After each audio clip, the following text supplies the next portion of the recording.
Jangan lupa like, komen, dan subscribe channel YouTube TVRI Bengkulu dan nyalakan lonceng notifikasinya.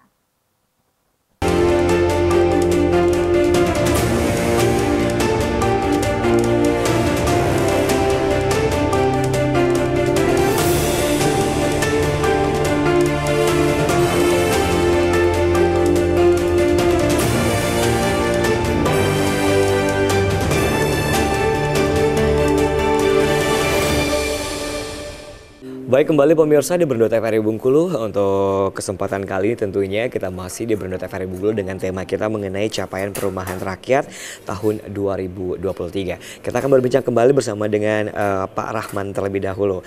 Ini kan perumahan rakyat, bisa dibilang KPR. Iya, betul. Iya, bisa dijelaskan tentang KPR itu apa sih Pak Rahman? KPR itu kredit kepemilikan rumah. Itu kalau khususnya di BTN itu pertama kali itu di tahun 76.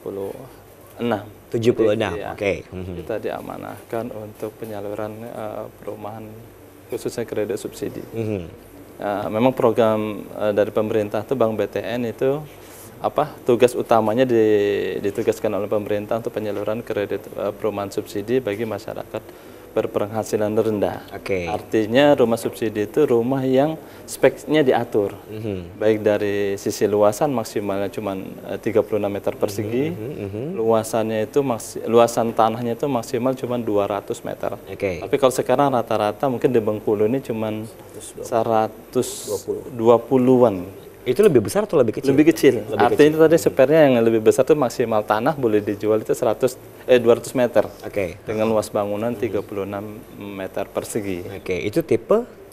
Disebut rumah, ya, disebut rumah subsidi itu dengan tipe kriteria tadi dari sisi bangunan maksimal 36, dari sisi luasan tanah maksimal 200. Tapi khusus di sini mungkin memang nggak ada yang tipe 21, 27, tetapi di daerah-daerah yang lain khususnya di Jawa itu ada tipe 21, 27, tipe 21, 27. Ya, karena dia maksimalnya 36. Oh gitu. Karena kan terkait dengan satu harga rumah.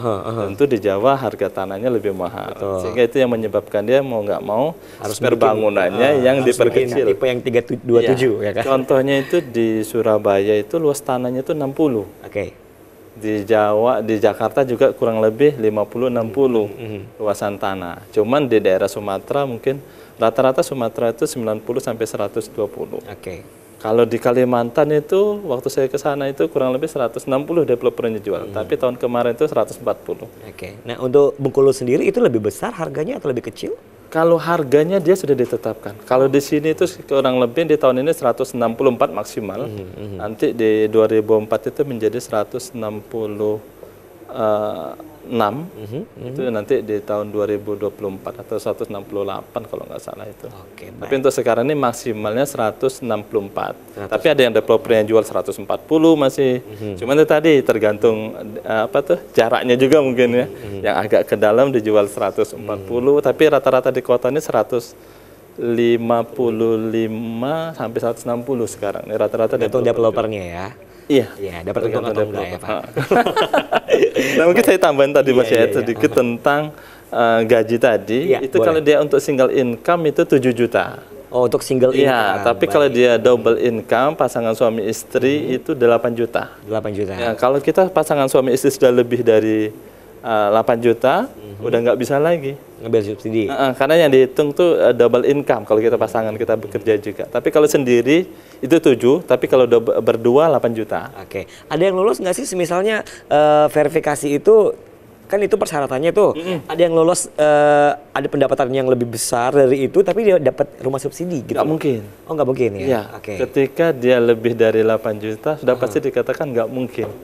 Karena nanti, kadang kan debitur itu atau konsumen itu kan kadang kalau ditanyain, ada yang ngeles juga, misalnya udah punya rumah? Belum.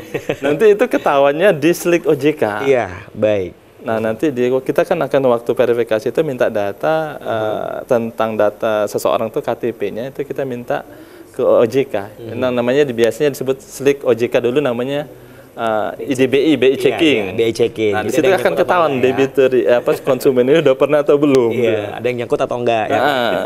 Karena nanti sekarang juga ada uji FLPP banyak sekali sekarang ini saringannya. Jadi kalau untuk sekarang ini untuk loss itu kayaknya hampir nggak mungkin. Oke, baik. Mungkin awal-awal waktu dulu pertama kali mungkin masih manual mungkin. Iya, betul. Nah, kita ke Pak Yayat nih. Tadi kan ada beberapa hal yang diatur ya kan, tentunya untuk luas tanah dan lain sebagainya untuk rumah subsidi. Nah, kalau bentuk bangunannya sendiri diatur juga nggak sih? Kalau untuk bentuk bangunannya itu model-modelnya gitu ya, Mas. Itu nggak diatur. Oh, nggak diatur. Nah, kita yang diatur memang dari luasan tanah beserta luasan bangunan. Oke. Nah, itulah salah satu indikator untuk menarik masyarakat, untuk menarik pasar dari masyarakat tersebut. Ada yang memang bangunannya kota, kemudian ada juga dibuat model-model ya Mas Fahmi ya. Itu memang salah satu daya tarik dari si developer atau pengembang untuk penjualan. Iya. Tapi untuk dia harus bangunannya seperti apa itu tidak ditentukan. Oke. Tapi yang ditentukan hanyalah besaran bangunan, tipe bangunan beserta luasan daripada tanah tersebut. Oh gitu. Jadi intinya kalau untuk bentuk bangunannya sendiri itu tergantung developer. Tergantung ya kreativitas dari atau inovasi daripada developer Oke, masing-masing. baik. Nah, kita kan melihat tuh banyak sekali perumahan-perumahan yang kalau di Jakarta, di Jawa tuh kan bagus sekali bentuknya dan lain sebagainya. Nah, apakah di Bengkulu itu memang monoton seperti itu bentuk perumahan sendiri atau seperti apa sih Pak Rahman? Nah, kalau di Bengkulu mungkin rata-rata mungkin hampir mirip Pak Fahmi ya. Iya. Artinya itu memang tergantung. Itu kenapa penyebabnya? Satu bisa jadi kan kalau di kota besar itu kan memang mungkin ada tim yang desain khusus ya, karena satu developernya juga developer skala besar. Iya. Kalau di sini kan rata-rata developernya itu developer perorangan, artinya yang secara apa itu modalnya juga mungkin akan sangat jauh dengan yang di Jakarta. Kalau di Jakarta kan sekali bangun itu minimal 1000 lebih. Di sini rata-rata itu bangun developer itu ada yang 30 unit, 40 unit, yang paling banyak pun 100 unit. Biasanya ya kurang lebih dari bangunan sebelumnya beda-beda sedikit biasanya. Misalnya penambahan carport, penambahan ini. Cuman secara apa tuh desainnya mungkin kalau kita lihat kebanyakan itu hampir-hampir sama dengan yang sebelumnya dibangun. Kebanyakan yang satu mungkin kreativitas juga ya untuk belajar dari apa tuh daerah-daerah lain, melihat majalah atau desain yang bagus itu seperti apa sehingga menarik. Salah satu trik untuk menarik pasar juga ya, karena kan nggak bisa dipungkiri desain itu mempengaruhi orang untuk membeli dia. Betul sekali tentunya ya. Baik, nah kita akan jeda iklan kembali tentunya tetap bersama kami pemirsa di Berdua TVRI Bengkulu.